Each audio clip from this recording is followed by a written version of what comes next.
सभी ने? क्या नोट किया?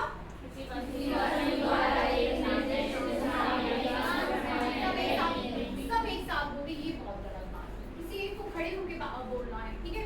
फिर से देखिए, कल हमने चाल पूरा आपका पूरे चाल के सारे जो टॉपिक्स है वो कंप्लीट हो गए थे। आज हम वेग स्टार्ट कर रहे हैं। वेग आपने लिखा हुआ है किसी वस्तु द्वारा एक निर्दिष्ट दिशा में। अच्छा, चाल की डेफिनेशन क्या लिखी थी हमने?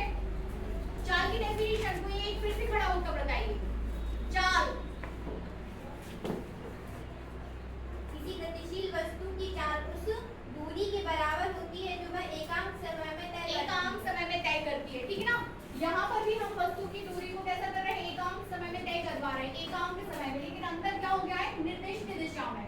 बढ़िए, ठीक ना।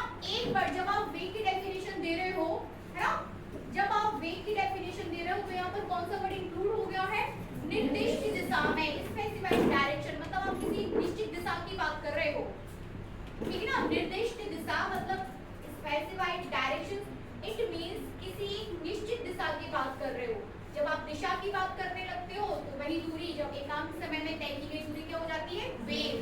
जब आप दिशा की बात कर रहे हो इसलिए वेग क्या हो गया? एक सदिश राशि बनेगा, ठीक है ना। जब आप चाल की डेफिनेशन लिखोगे तो एकांक समय में तय की गई दूरी चाल, लेकिन किसी निर्दिष्ट दिशा में एकांक समय में तय की गई दूरी क्या हो जाएगा? वेग बनेगा।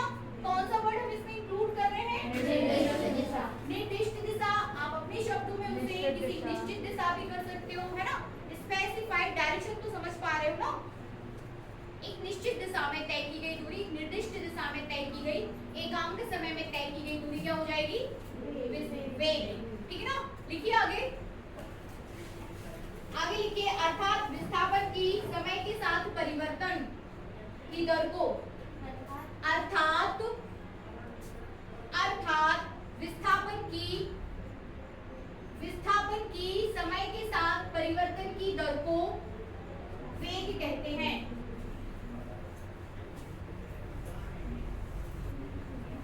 विस्थापन की समय के साथ परिवर्तन की दर को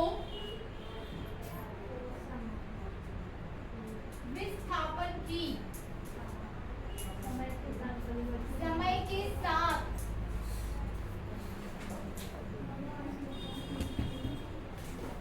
परिवर्तन की दर को, ठीक है ना, परिवर्तन की दर को वेग कहते हैं।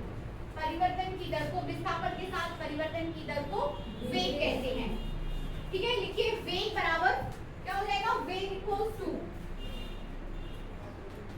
वेग बराबर हो जाएगा आपका विस्थापन बटे समय। लिख लीजिए, विस्थापन बटे समय। चाल बराबर हो गया था दूरी बटे समय, वेग बराबर क्या हो जाएगा? विस्थापन बटे। ये सारे छोटे छोटे फॉर्मूले आपसे बनना ही चाहिए, ठीक है ना। विस्थापन बराबर, वेग बराबर हो जाएगा विस्थापन बटे समय। आगे लिखिए, ऐसे भी लिख सकते हो आप इसको, 2 पॉइंट अंतिम और प्रारंभिक बिंदु बटे क्या हो जाएगा? विस्थापन क्या होता है? दो बिंदुओं के बीच की न्यूनतम दूरी। तो ये दो बिंदुओं के बीच की न्यूनतम दूरी बटे समय, x2 - x1 divided by t, ठीक है। वेग हो गया। वेग, आप वेग को किसे डिनोट कर देते हो? तो v से। लिख लीजिए,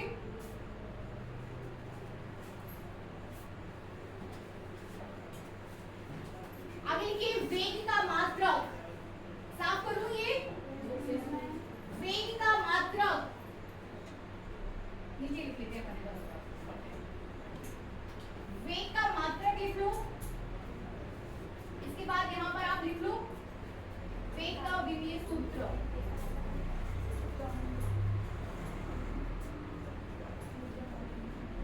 वेग का मात्रक क्या हो जाएगा? वेग का मात्रक, ठीक है ना। विस्थापन का मात्रक मीटर, समय का मात्रक सेकंड, तो ये हो जाएगा मीटर पर सेकंड। लिख लीजिए फटाफट इसका विमीय सूत्र। विस्थापन का विमीय सूत्र L और इसका T, ये हो जाएगा L0L T। कर लीजिए, यहाँ तक हो गया ना। अब तो आप लोग विमीय सूत्र निकालना सीख गए हो, है ना, सभी से बनने लगा है।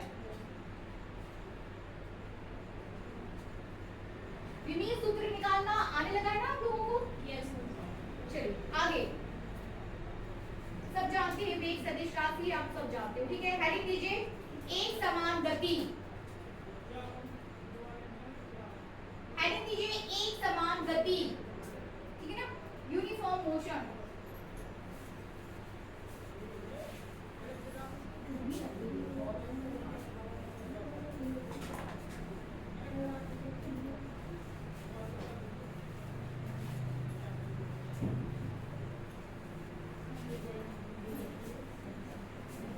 एक समान गति,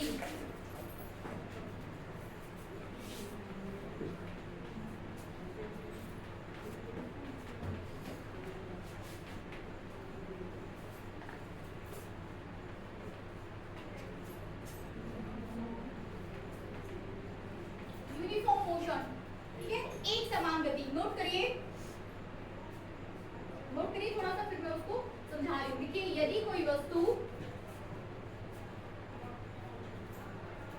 यदि कोई वस्तु समान समयांतर में, समयांतर, ठीक है ना, समयांतर, समान समयांतर, यदि कोई वस्तु,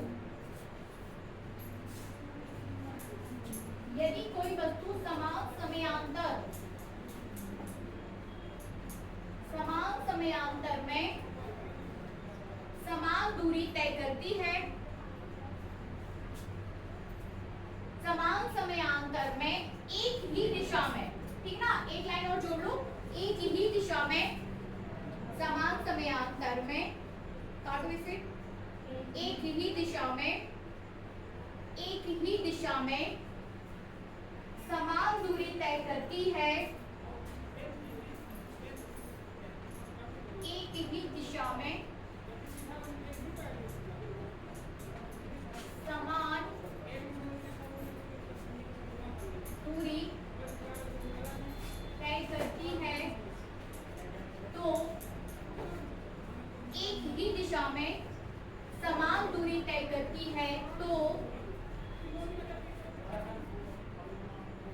उस वस्तु की गति, तो उस वस्तु की गति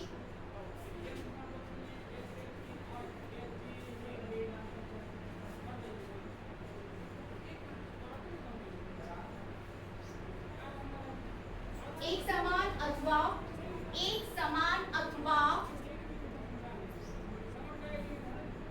समरूप कहलाती है, समरूप कहलाती है।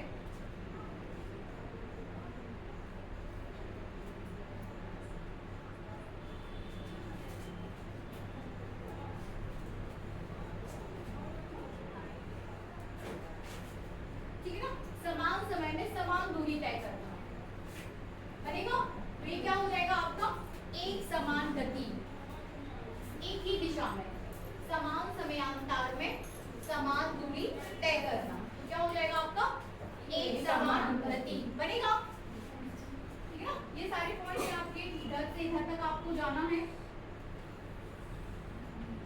पॉइंट ए से पॉइंट बी तक आपको जाना है, ठीक है ना, पॉइंट ए से पॉइंट बी तक आपको ट्रैवल करना है, जाना है, ठीक है। 2 सेकंड में आप कितने चले, 2 मीटर, ठीक है ना। फिर अगले 2 सेकंड में आप कितने चले, फिर से 2 मीटर, अगले फिर 2 सेकंड में आप कितना चल रहे हो, 2 मीटर। तो समान समय में आप कैसा, और एक ही दिशा में, ठीक है ना, आपने दिशा को चेंज नहीं किया, आप सीधे जा रहे हो, आपने क्या है, डायरेक्शन को चेंज किया ही नहीं, आप कैसे जा रहे हो, सीधे। तो समान, जब आप ऐसा बोल देते हो ना, एक ही दिशा में, तो वो क्या हो जाएगा आपको, मतलब सदिश राशि की तरफ जाएगा। जब आप दिशा की बात करने लगते हो तो वो किस तरफ जाएगा, सदिश राशि की तरफ। यहाँ पर मतलब आप वेग की बात करोगे, ठीक है ना। तो समान समयांतर में समान दूरी तय करना एक समान गति कहलाता है, बनेगा सभी से। चलिए अब ये बताओ, इसमें आपका वेग क्या होगा, समान समयांतर में समान दूरी आप तय कर रहे हो, थोड़ा सा दिमाग लगाइए।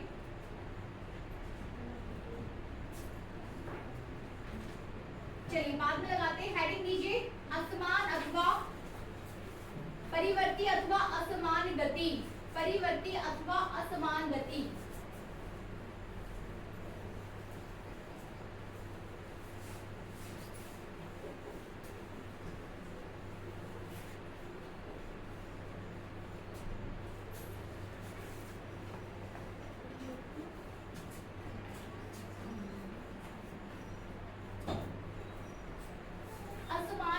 परिवर्ती अथवा असमान गति, नॉन यूनिफॉर्म मोशन। क्या हो जाएगा? नॉन यूनिफॉर्म मोशन, असमान गति। लिख सकते हो आप इसकी डेफिनेशन, लिखिए।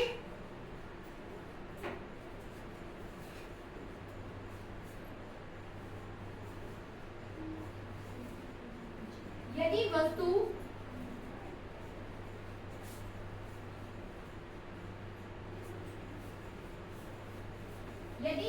समान समयांतर में यदि वस्तु समान समयांतर में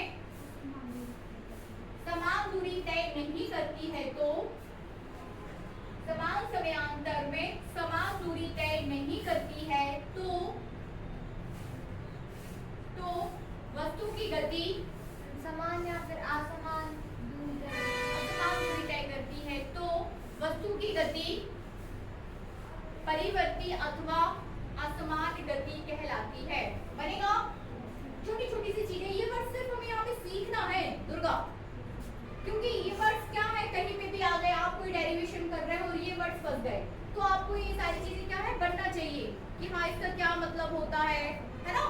कहीं लिखा है वस्तु असमान वेग से गति कर रही है, वस्तु की गति अपरिवर्तित गति है, तो जो वर्ड लिखा हुआ है वहाँ पे अपरिवर्तित, वो आपको बनना चाहिए कि हाँ इसका क्या मतलब होता है, ठीक है ना। इसलिए अभी आपको क्या है, फिजिक्स पढ़ना सिखाया जा रहा है, समझ रहे ना। जैसे चाल सीख लिया आपने, स्थिति सीख लिया, विस्थापन सीख लिया आपने, दूरी सीख ली, वेग, चाल, एक समान गति, असमान गति, ये सारी वर्ड्स क्या है अभी आप सीख रहे हो। अभी आप जो है फिजिक्स पढ़ने के लिए आपको तैयार किया जा रहा है, समझ रहे ना। बनेगा?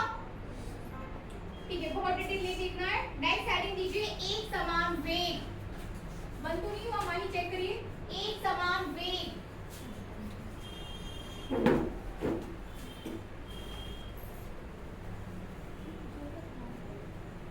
चल रहा है। एक समान वेग, हेडिंग दीजिए, एक समान वेग।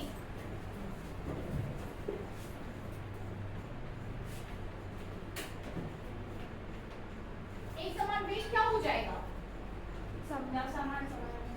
एक समान वेग, जैसे मैं यहाँ से मैंने थाना से गाड़ी चलाना स्टार्ट किया, 40 की स्पीड पकड़ी और 40 ही सावर तक है, ठीक है ना। तो एक समान वेग है कि नहीं।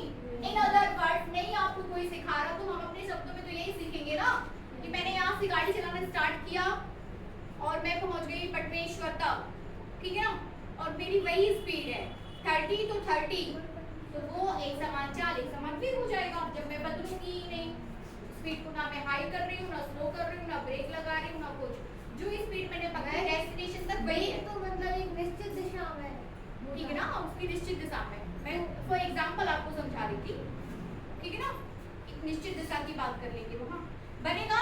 मतलब जो स्पीड जो आपने स्टार्टिंग लिया है, आप डेस्टिनेशन तक वही उसी वेग पर हो, तो आप के दौरान आपने जो ट्रैवल किया उस दौरान आपका वेग कैसा रहा? एक समान। एक समान मतलब चेंज ही नहीं हो रहा।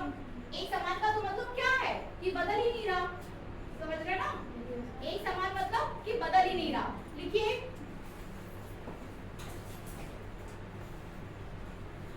एक समान वेग, यदि वस्तु एक ही दिशा में, यदि वस्तु एक दिशा में, एक ही दिशा में, एक सरल रेखा में, ठीक है ना, यदि वस्तु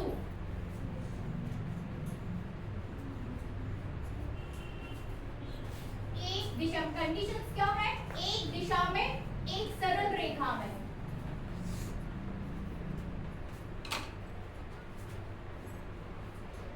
एक सरल रेखा में, एक दिशा में, एक सरल रेखा में,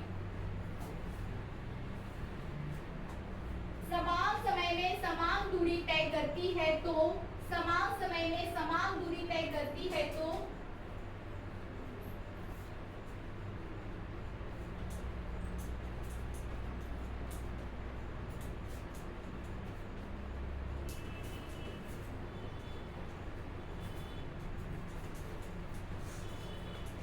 समान समय में समान दूरी तय करती है तो वस्तु का वेग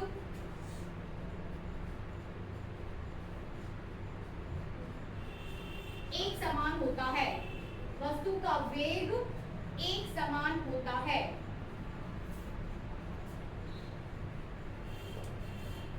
ठीक ना, वस्तु का वेग कैसा हो जाएगा, एक समान बनेगा। नेक्स्ट हेडिंग लीजिए औसत वेग।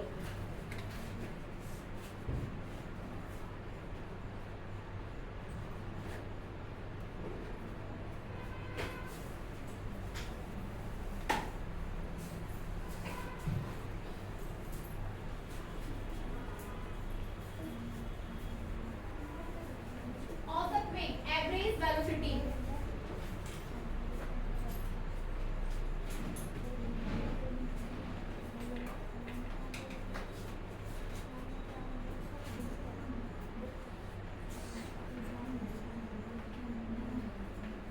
एवरेज वेलोसिटी, औसत वेग। देखिए यदि एक ही दिशा में, यदि एक ही दिशा में चलती हुई वस्तु का वेग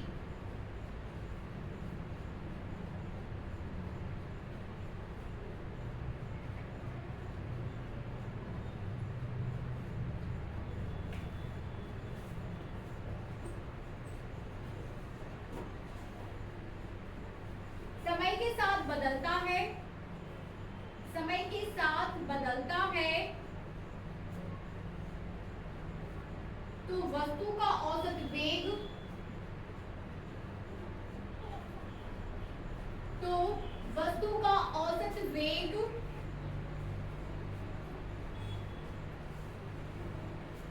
वस्तु के विस्थापन में, वस्तु के विस्थापन में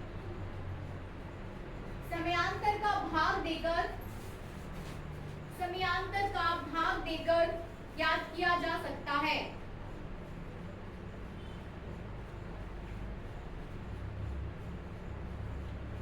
समयांतर का भाग देकर ज्ञात किया जा सकता है।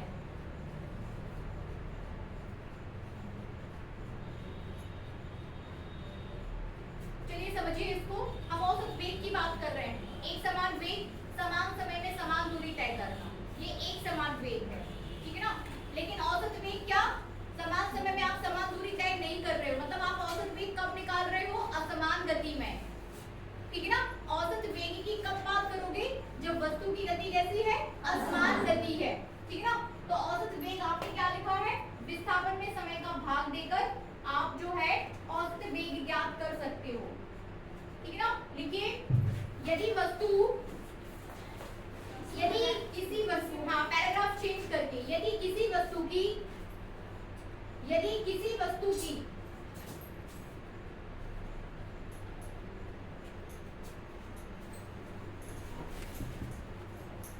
किसी वस्तु की समय t1 परिस्थिति, समय t1 परिस्थिति x1 तथा समय t2 परिस्थिति x2 है, तो t1 परिस्थिति x1, t2 परिस्थिति x2 है, तो समय अंतराल, तो समय अंतराल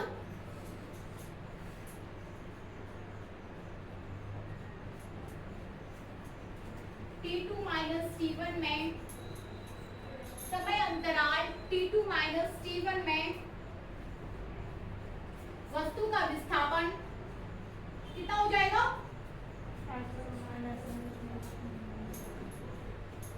वस्तु का विस्थापन कितना हो जाएगा, x2 minus x1, x2 minus x1। ठीक है ना, तब औसत वेग होगा, तब औसत वेग निकाल दीजिए, औसत वेग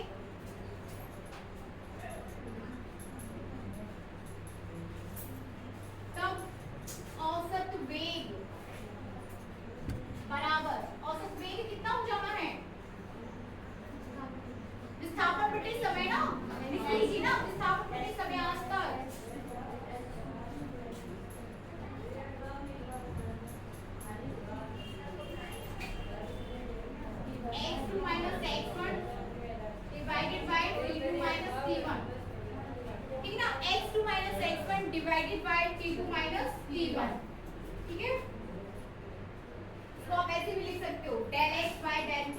लिख दीजिए वही साइड में, del x by del t, del x by del t बनेगा, बन जाएगा ना। चलिए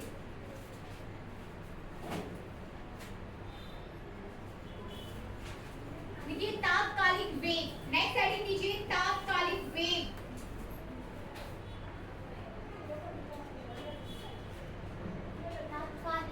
तात्कालिक वेग, इंटेंसिव वेलोसिटी। साफ कर दूं ये, किसी को कुछ पूछना है ना? अभी इजी चल रहा है अपना, कोई दिक्कत नहीं है, ठीक है। आप लोग धीरे धीरे पढ़िए, समझ आएगा। अभी आप लोग पहली क्लास से ना आपकी आज, तो बनेगा धीरे धीरे। हेडिंग दीजिए तात्कालिक वेग।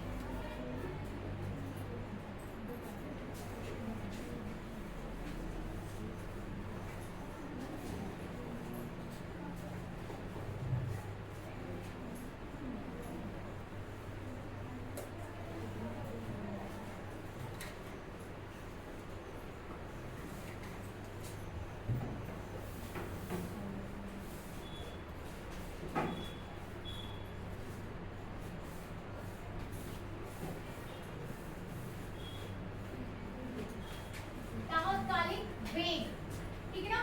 लिखिए वही जो आपने चाल में लिखा था कि किसी, क्या लिखा था, किसी निश्चित क्षण में, वैसे किसी निश्चित क्षण में वेग तात्कालिक वेग हो जाएगा। लिखिए किसी विशेष क्षण पर वस्तु के वेग को, किसी विशेष क्षण पर वस्तु के वेग को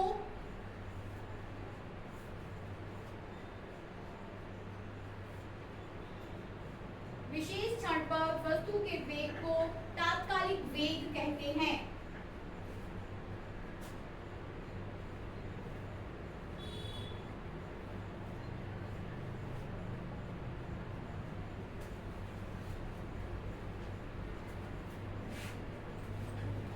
तात्कालिक वेग इक्वल्स टू, लिख लीजिए फॉर्मूला, लिखिए तात्कालिक वेग का। तात्कालिक वेग इक्वल्स टू क्या आ जाएगा, limit del t tends to 0। इसको पढ़ना सीखिए, डेल टी टेंड्स टू 0 मतलब समय किसकी ओर है, शून्य की तरफ। समयांतर किसकी तरफ है, शून्य की तरफ। लिख लीजिए del x upon del t या फिर dx by dt, ये तात्कालिक वेग को दिखाएगा। डेल एक्स भाई विस्थापन है ना, और ये क्या हो जाएगा, समयांतर, दो बिंदुओं के बीच विस्थापन। या तो आप ऐसे लिख सकते हो x2 माइनस x1, ठीक है ना, या आप इसको कैसे लिख सकते हो डेल x, या फिर आप इसको क्या लिख सकते हो dx। ये सब dx भी क्या बता रहा है, दो बिंदुओं के बीच विस्थापन को बता रहा है, दो स्थितियों के बीच अंतर को बता रहा है dx, ठीक है ना। जब d आप लगा देते हो तो वो अंतर कैसे सूक्ष्म अंतर हो जाता है, d डेल d क्या बताता है, एक सूक्ष्म अंतर को बताता है d, ठीक है ना। जब दो स्थितियों के बीच अंतर कैसा है, बहुत कम, तब वहां पर आप वर्ड्स यूज करते हो dx, डेल x, बनेगा ना। हो गया तात्कालिक वेग, ये पूरा लिख लिया। v equals to limit del t tends to 0, समय शून्य की तरफ है, del x upon del t dx upon dt बनेगा। चलिए नेक्स्ट हेडिंग दीजिए चाल तथा वेग में अंतर। लिख के दिखाइए चाल तथा वेग में अंतर। आपको खुद से लिखना है चाल और वेग में अंतर, ठीक है ना। फटाफट लिखिए, भाई पुश कर दो।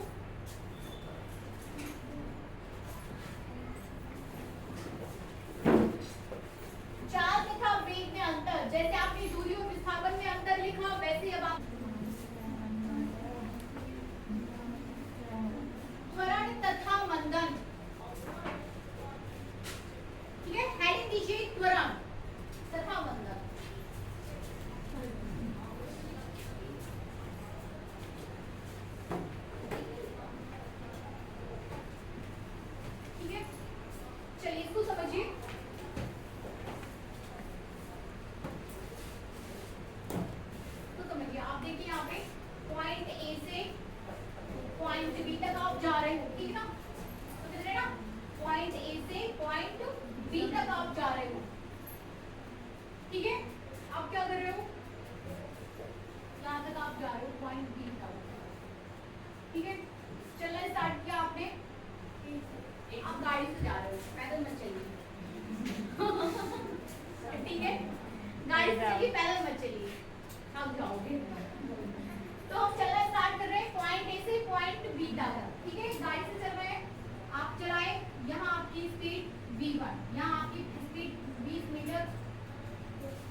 वाले पॉइंट पे, ठीक है। फिर थोड़ा सा आपने तेज चलना स्टार्ट किया, आपने स्पीड को बढ़ा दिया 30 किलोमीटर पर आवर, है ना।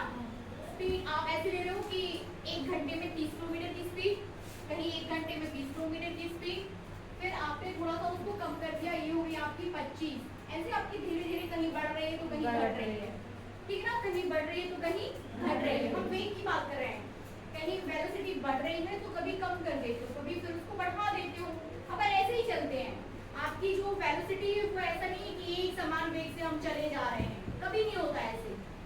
इस प्रकार की गति कैसी गति कहलाती है, जो मैंने ये लिखा हुआ है, जो बनाया है चार्ट यहाँ पे, असमान गति, ठीक है ना। आप कौन सी गति कर रहे हो, असमान या परिवर्तित गति, ठीक है ना, नॉन यूनिफॉर्म मोशन। आप जो गति कर रहे हो इस समय वो कौन सी गति है, असमान या परिवर्तित गति। तो जब असमान या परिवर्तित गति हम कर रहे होते हैं तो वेग क्या है, परिवर्तित होता रहता है, समझ रहे ना। वेग क्या होगा, वेलोसिटी परिवर्तित होती रहती है, ठीक है ना। वेग में अंतर होता है, यहाँ कुछ और, इस पॉइंट पे कुछ और, यहाँ पर कुछ और, तो कहीं कुछ और, तो कहीं कुछ और, तो डेस्टिनेशन तक कुछ और, ठीक ना। हर एक बिंदु पर वेग कैसा रहता है, अलग अलग या फिर परिवर्तित होता रहता है, ठीक ना। तो जब इसीलिए वेग में परिवर्तन, अब एक और नया वर्ड आ गया यहाँ पे, क्या, वेग में परिवर्तन, ठीक है ना। वेग परिवर्तित हो रहा है तो आप क्या बोलोगे यहाँ पे, वेग में परिवर्तन। तो वेग में समय के साथ वेग में परिवर्तन की दर क्या हो जाती है, त्वरण, ठीक है ना। समय के साथ वेग में परिवर्तन की दर क्या हो जाएगी, त्वरण बनेगा। इनको आप दे दो, जैसे ये आपके पास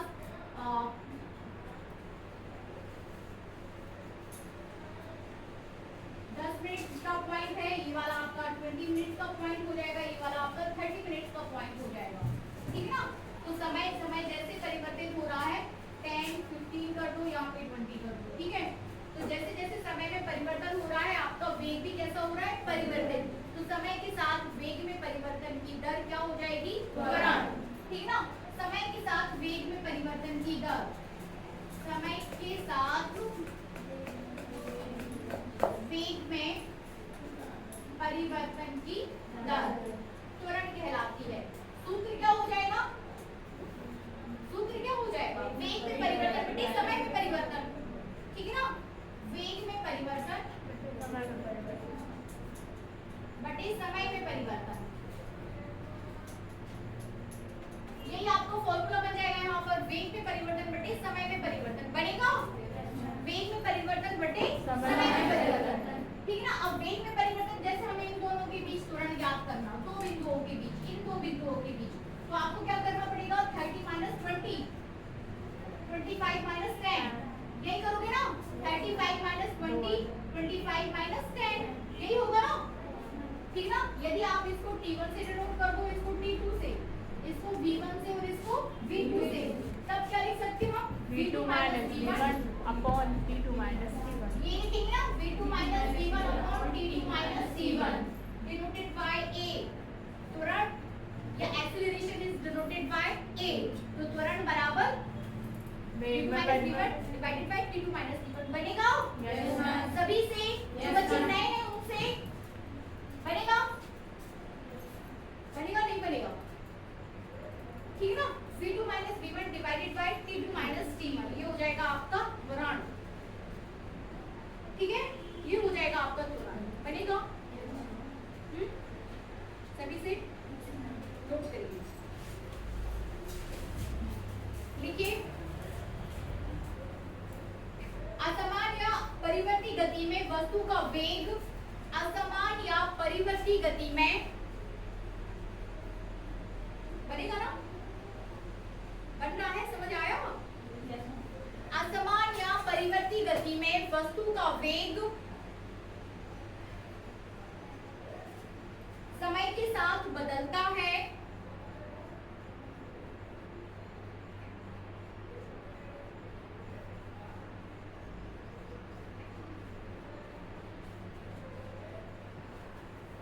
समय के साथ बदलता है। आगे लिखिए,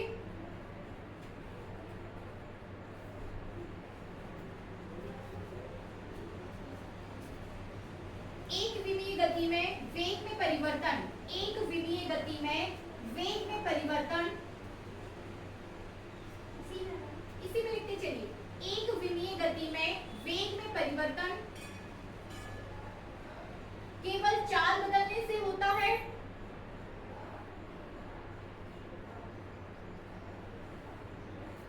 एक विमीय गति में वेग में परिवर्तन केवल चाल बदलने से होता है, जबकि द्विविमीय गति में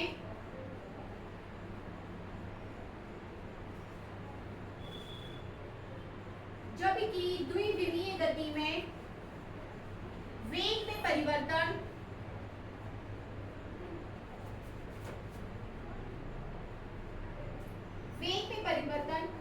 चाल समान रहते हुए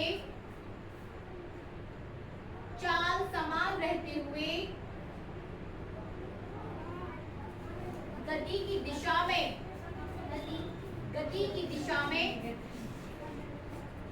बदलने से होता है। गति की दिशा में बदलने से होता है, ठीक है ना?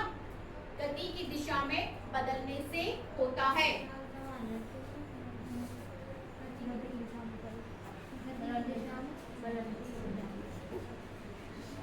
समय के साथ वस्तु के वेग में परिवर्तन की दर, समय के साथ वस्तु के वेग में परिवर्तन की दर, समय के साथ वस्तु के वेग में परिवर्तन की दर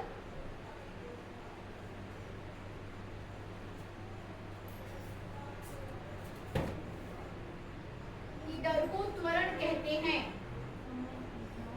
वस्तु के वेग में परिवर्तन की दर को त्वरण कहते हैं। अर्थात त्वरण बराबर, लिख लीजिए, अर्थात त्वरण बराबर लिखा हुआ है, लिख लीजिए, त्वरण बराबर वेग में परिवर्तन बटे समयांतर, वेग में परिवर्तन बटे समयांतर।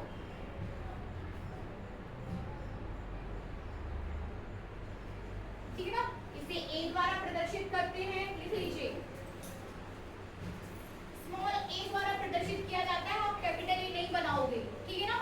इसे स्मॉल ए द्वारा प्रदर्शित किया जाता है। यह एक सदिश राशि है,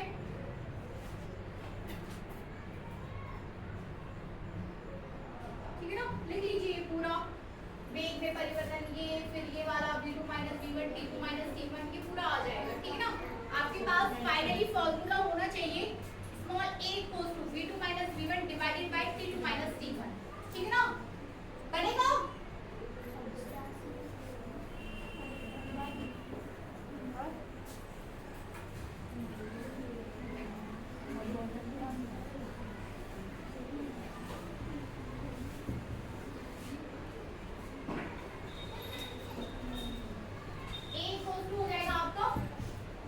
v2 minus v1 divided by t2 minus t1,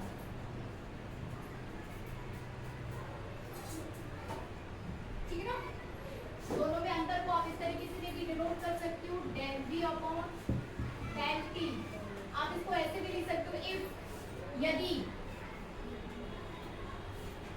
बताना है आपको, यदि v2 ग्रेटर देन v1 तब a आपका कैसा हो जाएगा? धनात्मक होगा ना? ए कैसा रहेगा? धनात्मक बनेगा, क्योंकि ये राशि ज्यादा है तो ए कैसा हो जाएगा? धनात्मक। और यदि v2 is less than v1 तब ए कैसा हो जाएगा?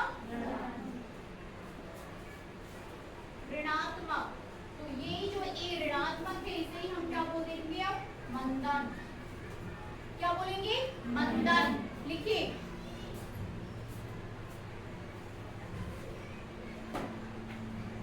लिख लो पूरा। यदि त्वरण धनात्मक है तो, यदि त्वरण धनात्मक है तो इसे त्वरण ही कहते हैं, ठीक है? ये कंडीशंस भी डाल देना, इतना सब लिखने के बाद लिखना, पहले इतना पूरा लिख लो उसके बाद लिखना। पहले बोर्ड पे जो लिखा है वो सारा नोट कर उसके बाद फिर जो मैं बोल रही हूँ वो लिखना, ठीक है।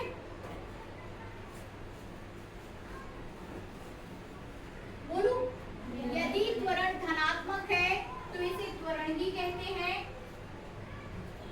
इसे त्वरण ही कहते हैं, तथा यदि त्वरण ऋणात्मक है तो इसे मंदन कहते हैं, ठीक है ना। तो इसे मंदन कहते हैं। साफ कर दूं? इसे क्या बोलेंगे? मंदन।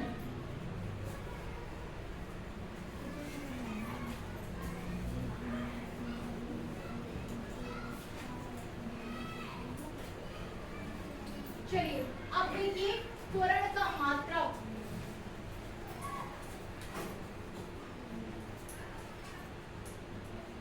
हमें त्वरण का मात्रक देखना है,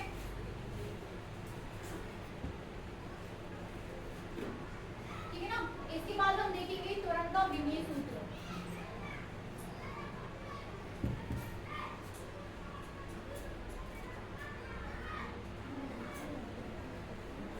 चलिए निकाल के दिखाइए। त्वरण का मात्रक, त्वरण का विमीय सूत्र।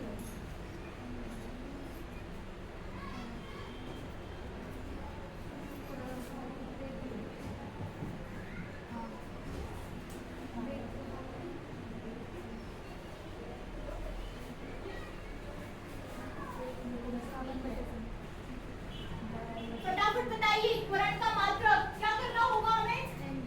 ये क्या है? सबसे पहले त्वरण का सूत्र होना चाहिए, del v upon del t, वेग में परिवर्तन बटे समय में परिवर्तन, ठीक है ना। तो वेग का मात्रक क्या है?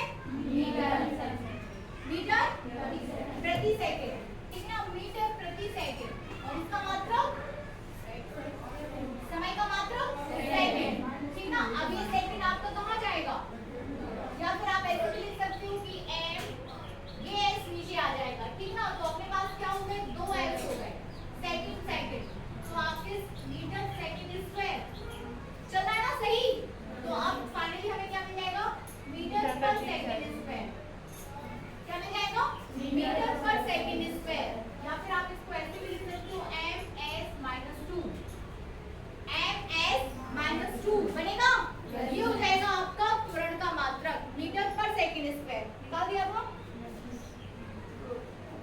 मीटर पर सेकंड स्क्वायर। विमीय सूत्र निकालिए। सबसे पहले वेग का विमीय सूत्र अब आपको पढ़ना चाहिए। क्या है वेग का विमीय सूत्र? m0 l t - 1। और यहाँ पर इसका समय का क्या लिखा है? t। तो ये हो जाएगा m0 l t - 2। ये हो जाएगा आपका त्वरण का विमीय सूत्र, ठीक है ना। ये हो जाएगा आपका त्वरण का विमीय सूत्र। बनेगा सभी को? चलिए तो फिर आज के लिए अपन इतना रहने देते हैं। कल से हम देखेंगे स्थिति समय आरेख, वो जो ग्राफी निरूपण था ना। आप सारी चीजों को यहाँ पे सीख चुके हो, अब आप तैयार हो ग्राफी निरूपण पढ़ने के लिए। ये द्विविमीय गति में वेग में परिवर्तन चाल से होता है। द्विविमीय गति में वेग में परिवर्तन दिशा में परिवर्तन से होता है। दिशा में परिवर्तन से क्या लिखा था आपने? दिशा। एक मिनट, द्विविमीय गति में जो परिवर्तन होता है चाल समान रहते हुए दिशा में परिवर्तन से होता है। चाल समान रहते हुए दिशा में। द्विविमीय गति में आप कहाँ पर? दो आपके एक्सिस इंक्लूड रहते हैं, आप कभी इस दिशा में जा रहे हो तो कभी इस दिशा में, ठीक है ना। तो दिशा में परिवर्तन हो रहा है लेकिन चाल आपकी क्या रहेगी? वही रहेगी, ठीक है ना। जैसे ही दिशा में परिवर्तन होगा वेग परिवर्तित हो जाएगा, होगा कि नहीं? होगा ना। चलिए तो कल की क्लास में अब हमें देखना है समय स्थिति समय आरेख, ठीक है ना, वेग समय आरेख, त्वरण समय। आपको आरेख खींचना है, ग्राफी निरूपण करना है हर एक चीजों का, वो अपन कल देखते हैं। आपका सैटरडे टेस्ट रहेगा इसी चैप्टर में, ठीक है ना। इसी चैप्टर में सैटरडे टेस्ट रहेगा, सरल रेखा में।